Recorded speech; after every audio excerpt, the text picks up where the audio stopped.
What's up, OGs? My name is VTR, and welcome back to another movie review. And today, part of VTR's Creepy Frights, we are reviewing finally one of the most iconic horror franchises, A Nightmare on Elm Street, the first film in the franchise. The reason why it took me so long to get tackle this series is I wanted to get through all of the Friday the 13th films first. Um, all the way up, right up until Freddy versus Jason, and then tackle these, then tackle Freddy versus Jason, and then tackle both of the franchise's remakes. But let's go ahead and talk about this movie. Let's go ahead and read the synopsis, shall we?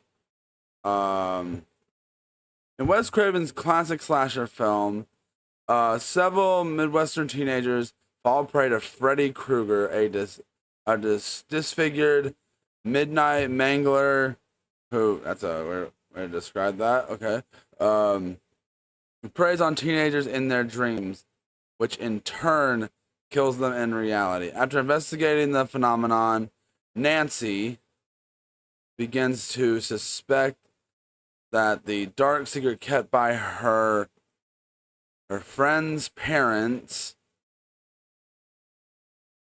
but by her and her friend's parents, may have been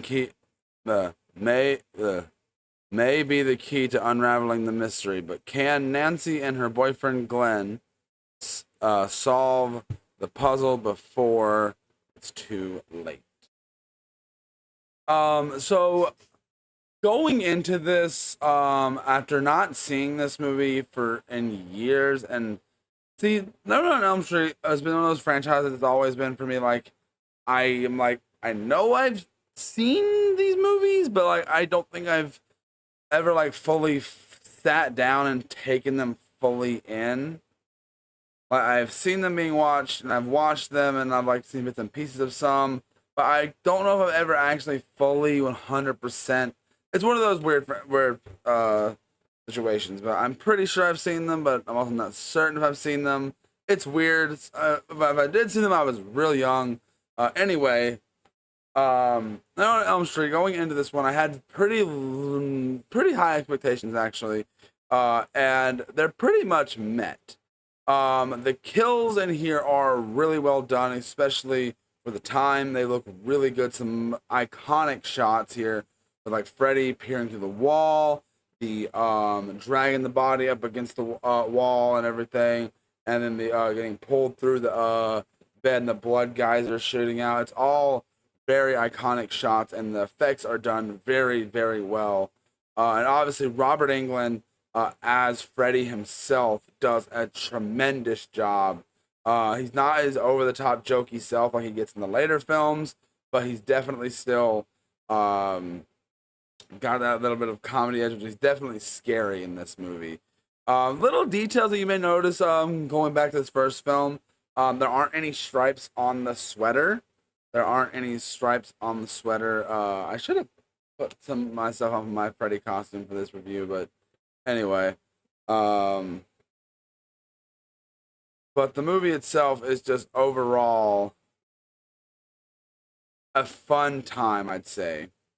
I think the characters, I think the characters, Nancy is one of the top five in the top five best final girls in horror history. I believe Heather Langenkamp's her name, right? Yeah. She plays the character so well and is such a likable character, and you want to see her succeed. The rest of the cast, you got Glenn, who is played by Johnny Depp, which is pretty cool. In one of his earlier, with Johnny Depp in one of his earlier roles. And this whole franchise, this whole movie, it definitely has a great feel about it if you are a horror fan. Now, getting into some negative aspects of the movie, because there are some. Freddy can look goofy at points. There's one time where he's chasing after somebody in a dream, and it's he's all whoo, and it looks a little goofy. And my main issue with this movie, my main actual problem with this film is its ending. It's a pretty bad ending actually. For how great this movie is, the ending is actually kind of sucks. Now, I don't feel like the ending takes away from the rest of the movie. I think the rest of the movie still stands pretty good on its own. Um, and a lot of the conflicts in the movie are done pretty darn well with Nancy and her relationship with her mom, and like the whole main focus. You don't get a lot of the side. The main focus really is um the Freddy Krueger stuff and the nightmares and all that. Which it does. There are points in the film where there's slow burns and slow parts. I feel like it could, but besides that, I think the movie is a great film. I think it's handles its suspense and its horror and its effects really well. I think it does all that stuff tremendously.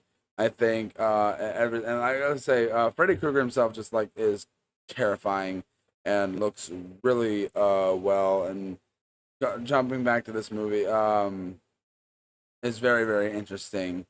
And I'm so glad I'm finally deciding to tackle this franchise because it's just one that's like uh I can't say I have as much of a attachment to it as I do, um because it's definitely not my favorite franchise. um I don't have much attachment to this franchise as I do with like Saw, Child's Play, and like Halloween. I don't really have as much a full on like connection to these movies as I do with those ones. But I still that doesn't mean there's anything actually bad or not bad, but horrible about this film because this movie is great. I think it does. It definitely has its negative flaws, but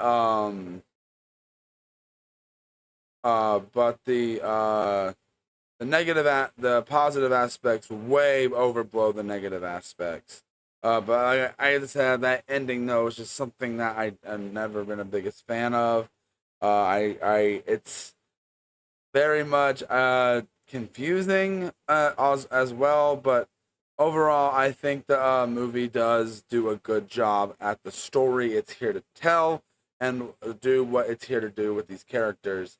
And I think I really also like with the concept of the dreams and all that is also really especially for the time a pretty unique story to tell in horror.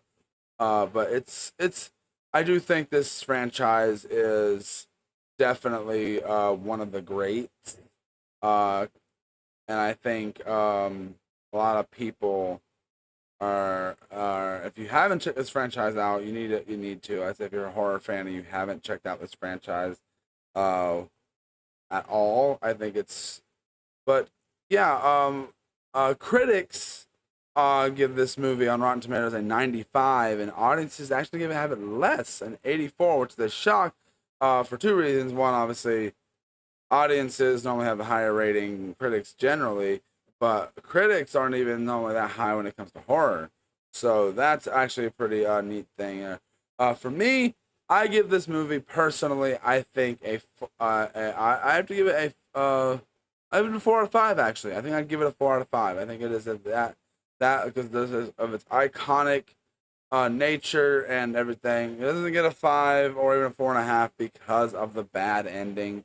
Um, but besides that, this movie is uh, actually no. Let's bump it down to a 3.5. Let's bump it down to a 3.5. Um, but I do think this movie is great and it does good at what it's set out to do.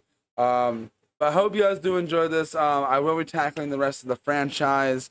Maybe I'll make them the second uploads. We'll see. But I hope you guys did enjoy this video. And if you got anything suggestion you want to see for VTR Screwy Fights this year, let me know down in the comment section below. And I will see you guys in the next one. Bye.